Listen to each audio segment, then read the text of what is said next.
You're probably asking why I just threw my phone off a cliff. It's because I just found out the true cost of smartphones. I used to think, probably like a lot of you guys, that phones aren't really that expensive. It's just a couple $100, right? Well, it turns out the true cost of smartphones is crazy, sneaky. And that phone I just threw off a cliff, that could have been a house. I should probably go find that. Think about how many phones you bought in the past 5 years. If you're like me, it was just way too many. And how much is your plan costing you? Does anybody really need that much data? I know I didn't. On the other hand, how much money are you investing in your future? If you're like most Americans, it was probably next to nothing. So what if I told you all that money that you spent on phones could have been $13,000 or more towards your home? I'm Gabe Bult, here to show you the small shifts that you can make in your life that will make a huge impact on your financial future. This is Big Change.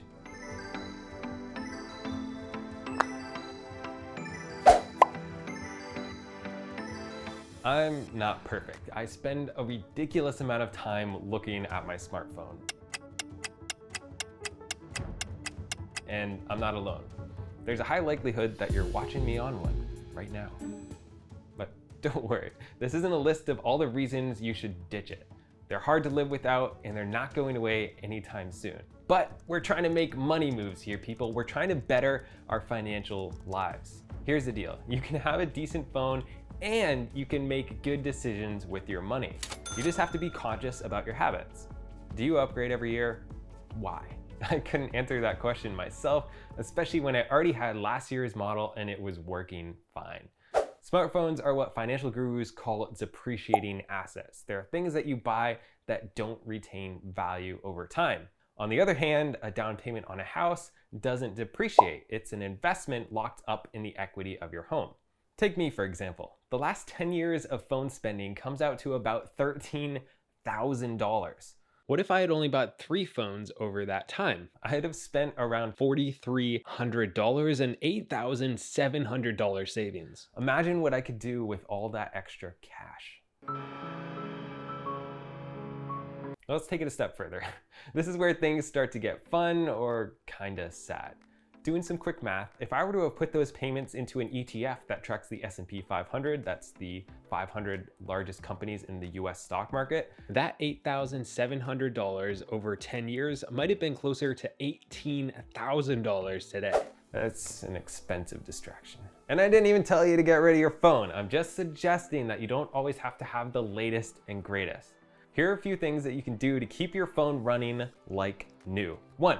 High temperatures cut battery lifespan, so don't charge them on radiator covers in the winter or on dashboards in the summer. 2, delete some apps. Or better yet, you can restore your phone to factory settings every once in a while for a completely fresh start. It works wonders, trust me. 3 is an obvious one. Don't skimp on your case. You saved on your phone, so you might as well protect it when it falls or, gets thrown off a cliff.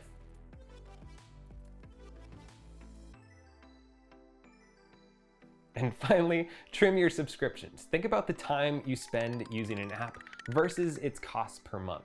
You can always resubscribe when that new season of your favorite show comes out. Take everything that you're saving and deposit it into a brokerage account instead. That way you're investing your extra money and you can act like you never had that cash in the first place. Out of sight, out of mind. So let's recap. You don't need the latest tech with the best plan. You want to protect the tech that you do have and then be intentional about saving for investments. And use that cash to start thinking about your next home. That way you can plan how much you'll actually need to save for a down payment. So be sure to open a new tab and start exploring homes on Rocket Homes. That seems like the best plan to me. See what I did there?